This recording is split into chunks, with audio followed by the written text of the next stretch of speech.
और हम इस वक्त जो है ना वो कौम बन चुके हैं कि जिस वक्त जो इस दुनिया से चला जाता है ना उस वक्त उसकी कदर हो जाती है और उसके जीते जी जो है वो हम उसकी कदर नहीं करते। सदफ़ के साथ भी और सदफ़ जैसे और तमाम रिपोर्टर्स के साथ भी यही प्रॉब्लम है कि जिनका ताल्लुक ऐसे चैनल्स के साथ है कि जो टाइम पर पे भी नहीं देते। और मुझे यकीन नहीं आ रहा था, मैंने जब देखा ना ये कल सब कुछ अपनी आंखों से, तो इतनी दर्दनाक मौत देख कर ना मेरे पास अल्फाज नहीं थे कि मैं जो है वो बयान कर सकती। एक चीज़ मैं यहाँ पाकिस्तान तहरीक इंसाफ वालों को जो है वो कहना चाहूँगी, अगर कंटेनर स्लो होता तो क्या वो इस तरह से टायर के नीचे आती? एक बहुत बड़ा सवाल है। अस्सलामुअलैकुम, आप टीवी से मैं हूं फैसल ख़ान सूरी। सदफ़ नईम जो कि शहीद हो चुकी हैं, मेरे साथ उनकी दोस्त मौजूद हैं डॉक्टर नबिया। सदफ़ नईम फ़ील्ड में किस तरह का काम करती थी, कितनी मेहनती थी, फ़ील्ड वर्किंग के बारे में डॉक्टर नबिया से बात करेंगे और सदफ़ नईम की शख्सियत के बारे में भी जानने की कोशिश करेंगे। मैम, ये तो बहुत अफ़सोसनाक वाक़या था। और सदफ़ लड़की कैसी थी? कितने अरसे से मेहनत कर रही थी फ़ील्ड में और अभी तक एक छोटे से चैनल पे क्यों काम कर रही थी? सदफ़ और मैं तकरीबन 10 साल पुराना साथ था और अक्सर सीएम हाउस में या कभी भी मैं किसी भी मिनिस्टर का या किसी एमए, एमएनए, एमपीए का इंटरव्यू करने के लिए जाती थी तो वहाँ पे भी अक्सर मौजूद होती थी। पाकिस्तान तहरीक इंसाफ की बड़ी सपोर्टर थी और तहरीक इंसाफ के लोगों ने ख़ुद उसको भी बहुत जो है वो सपोर्ट किया हुआ था। लेकिन उसने जो कुछ किया ना इंडिपेंडेंट किया। वो जितना उसने अपना नाम बनाया, जितना उसने अपना मेयार बनाया, वो अपने मुकाम पे, अपने चीज़ पे बनाया। उसे ये था कि उसे अपने चैनल की तरफ से पूरी आज़ादी हासिल थी कि वो जहाँ मर्ज़ी अपने रिपोर्टर्स एज़ अ रिपोर्टर जो है वो अपने कैमरामैन को, अपने माइक को लेके जा सकती थी। अच्छी रिपोर्टिंग करती थी। लेकिन शुरू में उसने बहुत कुछ किया, मतलब कि उसने बहुत सारे छोटे-छोटे प्रोग्राम्स भी होस्ट किए। मेरा एक प्रोग्राम चलता था अनमोल गीत, और वो अनमोल गीत इतना मशहूर हुआ मेरा प्रोग्राम कि उसके बाद ना सदफ़ कुछ अरसा उसने वो प्रोग्राम देखा, उसके बाद उसकी मेरी मुलाकात हुई तो कहने लगी कि मैं चाहती हूँ कि मैं आपके जैसा प्रोग्राम शुरू करूँ, तो आपकी इजाज़त है? मैंने कहा यार मुझसे इजाज़त लेने की तो कोई ज़रूरत ही नहीं है, आप कर सकती हैं प्रोग्राम शुरू। उसके बाद आपने चैनल 5 पर गानों के हवाले से, पुराने गानों के हवाले से एक प्रोग्राम देखा जिसमें सदफ़ एंकर थी। अब आप ये देखें कि अगर वो इजाज़त ना भी लेती या वो इस चीज़ को ना भी समझती तो इससे कोई फ़र्क नहीं पड़ता था, लेकिन वो बहुत लॉयल थी अपने काम के साथ, बहुत सिंसियर लड़की थी और ये हर वो शख्स जानता है जो उसके साथ एसोसिएट रहा है। मैं क्योंकि अल्हम्दुलिल्लाह पिछले 10 सालों से और बचपन से ही इस फ़ील्ड से काम कर रही हूँ, तो आपके जितने जर्नलिस्ट हैं, जितने रिपोर्टर्स हैं, एंकर्स हैं, मीडिया पर्सन्स हैं, कैमरामैन्स हैं, हमारे लाइट मैन हैं, इवन के जो भी लोग काम करने वाले हैं, प्रोड्यूसर्स हैं, सब मुझे अल्हम्दुलिल्लाह जानते हैं। उनको पता है कि मैंने सबके साथ जो है वो बड़ा अच्छा मेरा एक ताल्लुक़ रहा, कभी किसी के साथ जो है वो इस तरह से नहीं। और सदफ़ तो बहुत अच्छी बंदी थी और मेहनती बहुत थी, अपने घर वालों के लिए बहुत मेहनत कर रही थी। सोशल मीडिया पे कुछ बातें गर्दिश कर रही हैं कि उसके घर के हालात ख़राब हो चुके थे, पे टाइम पे नहीं मिलती थी, पे कम थी। ये सारे मामलात देखते हुए वो बाज़ ऐसे कोलीग्स हैं जिनसे मेरा राब्ता भी हुआ है, उनको कहती थी कि मुझे कोई अच्छी जॉब दिलवा दो। तो तब किसी ने कदर नहीं की, तब कोई उसको अप्रोच नहीं करता था। लेकिन अब जब वो नहीं रही दुनिया में, तो अब तो पूरा मीडिया, पूरे पाकिस्तान का मीडिया उसके घर पहुँच गया है।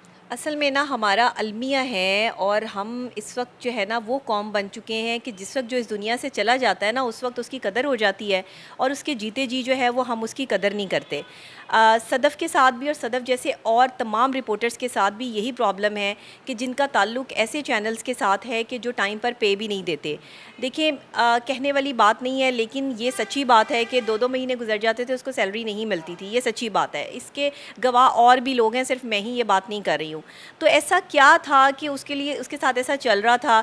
अब आके ये पिछले 1-2 सालों से कुछ इसके चैनल के इंतज़ामात कुछ बेहतर हुए थे, तो कुछ जो है वो खुश थी अपने मामलात में कि हाँ ठीक है, मैं जो है वो सर्वाइव कर रही हूँ। लेकिन फिर भी एक रिपोर्टर जो होता है, एक चैनल, उसकी आइडेंटिफ़िकेशन होती है, एक एंकर पर्सन की आइडेंटिफ़िकेशन होती है। हम लोग तो स्टूडियोज़ में बैठ के प्रोग्राम करते हैं, हमें ये अपॉर्चुनिटी होती है कि रिपोर्टर्स हमारे पास आते हैं, हमारे पास खबर लेके आते हैं, लेकिन वो अपनी जान पे खेल के ये सब कुछ कर रहे होते हैं।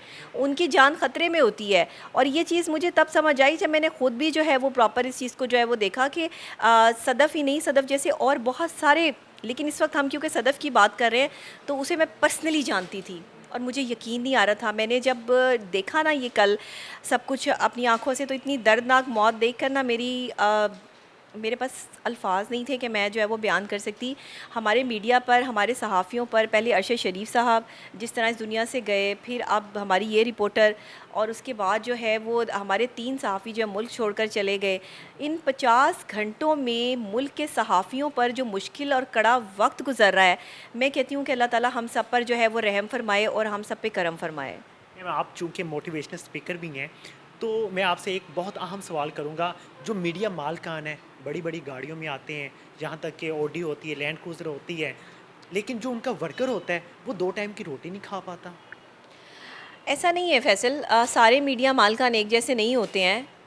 मैं भी जिस चैनल पे काम करती हूँ माशाल्लाह बड़े कैपेबल लोग हैं। हर किसी को सपोर्ट करना, अपने एंकर्स को, अपने वर्कर्स को, अपने जो है वो रिपोर्टर्स को, सबको सपोर्ट करना उनकी रिस्पॉन्सिबिलिटी होती है। पूरी पूरी टीम लेके चल रहे होते हैं। लेकिन चैनल 5 के बारे में तो हमेशा से सुनने में आया कि वहाँ पे सैलरीज जो है वो लेट कर देते हैं या क्या मामलात होते हैं। लेकिन इस लड़की को, ये वाहिद मीडिया में ऐसी लड़की, इसलिए नहीं कि खुदा ना खास्ता इसके साथ ये हादसा हुआ है, बल्कि ये वाहिद ऐसी लड़की थी जिसने अपने चैनल से नहीं, अपनी ज़ात से अपना नाम बनाया है, अपने ताल्लुकात से अपना नाम बनाया है। और सिर्फ चैनल वाले ही नहीं, बड़े सारे रिपोर्टर इसको जानते हैं, तमाम लोग इसको जानते थे।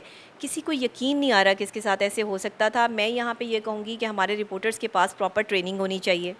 हमारे रिपोर्टर्स जो अपनी जान पर खेल के, कभी किसी जगह पर जाकर, कभी पहाड़ियों पर जाकर, कभी जो है वो दरियाओं में, समंदरों में, कभी कहीं जाकर रिपोर्टिंग कर रहे होते हैं, उनके पास कोई ऐसी सेल्फ़ गाइडेंस नहीं होती है जिसकी वजह से जो है वो अपनी वो प्रोटेक्शन कर सकें। और ये जो कंटेनर्स पे चढ़ने का तरीक़ेकार है ना, एक चीज़ मैं यहाँ पाकिस्तान तहरीक इंसाफ वालों को जो है वो कहना चाहूँगी कि कंटेनर पे आप एक ख़ातून को इशारा कर रहे हैं ऊपर से कि वो चढ़ आए। एक ख़ातून होने के नाते कोई कंटेनर को थोड़ा स्लो कर लें। अगर कंटेनर स्लो होता तो क्या वो इस तरह से टायर के नीचे आती? एक बहुत बड़ा सवाल है। आप कंटेनर की जो है, अगर उसकी जो स्पीड कंटेनर की तेज़ थी तभी ये हादसा रौनुमा हुआ। और एक ख़ातून जो है वो क्यों जो है वो इतने तेज़ कंटेनर पर जो है वो चढ़ने की कोशिश कर रही है? कोई इस चीज़ को तो देखता। तहरीक इंसाफ के इतने लोग जो ऊपर मौजूद थे कंटेनर के ऊपर, उनको मतलब कोई तो कहता कि भाई जो है वो स्लो कर लो, कोई बंदा इसके पीछे जो है वो भाग रहा है। लेकिन किसी ने इस चीज़ को जो है वो नोटिस नहीं किया। मेरी अपील है तमाम सियासी पार्टियों से कि खुदा के लिए हमारे रिपोर्टर्स पे, हमारे सहाफ़ियों पर रहम करें।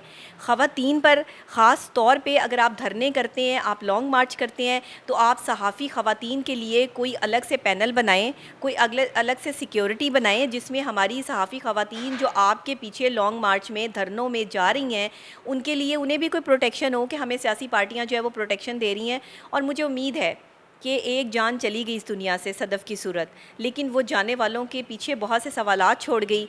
वो जाने वाली सहाफ़ियों के लिए, हमारी रिपोर्टर्स के लिए बहुत सारे, क्या पता कोई ऐसा काम हो जाए, कोई किसी पार्टी को जो है वो जहन में आ ही जाए कि आने वाले वक्त में कोई सहाफ़ी रिपोर्टर्स के लिए, कोई एंकर पर्सनस के लिए कोई अलग से इंतज़ाम किया जाए।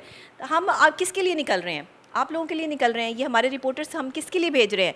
आप लोगों को प्रोटेक्शन देने के लिए निकल रहे हैं, आपकी मोहब्बत में निकल रहे हैं। तो आप भी तो उनकी मोहब्बत में उनको इज़्ज़त दे दें ताकि इस तरह के हादसात रौनुमा ना हो। बहुत शुक्रिया डॉक्टर नबिया।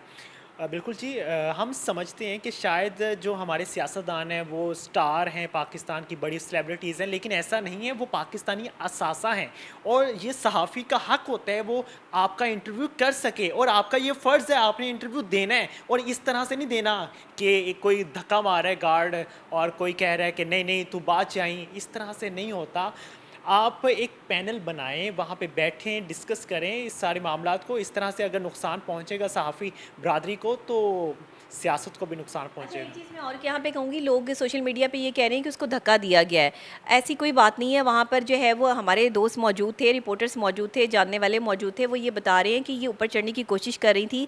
कंटेनर की जो सीढ़ियाँ थी ना, वो थोड़ा सा ऊपर से स्टार्ट हो रही थी।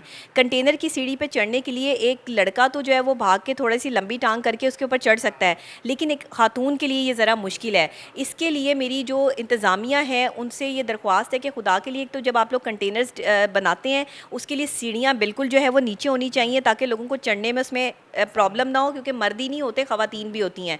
भारी वज़न भी होता है कुछ ख़वातीन का, वो भी जो है वो उस पर चढ़ने की उनको इतना ट्रेनिंग नहीं होती। और इस कंटेनर पर चढ़ने की स्पेशल ट्रेनिंग इंट्रोड्यूस करवाई जाए हमारे पाकिस्तान में, हमारे रिपोर्टर्स के लिए, जर्नलिज़म को फ़रोग़ देने के लिए, जर्नलिस्ट को सपोर्ट और सिक्योर करने के लिए खुदा के लिए अब इंतज़ामात कर दें। CM साहब, मेरी आपसे अपील है, और चौधरी परवेज़ इलाही साहब, आपके बारे में मैं बहुत अच्छे तरीके से जानती हूँ कि आप हमेशा से बहुत अच्छा करते हैं, लोगों को जो है सपोर्ट करते हैं, मीडिया को सपोर्ट करते हैं। तो मेरी आपसे ख़ास रिक्वेस्ट है अपने प्रोग्राम के थ्रू और ख़ास तौर पे इनके चैनल के थ्रू से भी फैसल के भी, कि आप स्पेशली हम तमाम जर्नलिस्ट के लिए, एंकर पर्सनस के लिए, ख़ास तौर पे रिपोर्टर्स के लिए इंतज़ाम करें, और लेडीज़ के लिए कोई अलग ख़ास सही इंतज़ाम होना चाहिए, और हमारी प्रोटेक्शन के लिए भी। बिल्कुल जी, और सदफ़ के लिए ज़्यादा से ज़्यादा दुआ करें, अल्लाह ताला उनकी मग़फ़िरत फ़रमाए। इसी के साथ मुझे दीजिए इजाज़त, अल्लाह ने के बाद।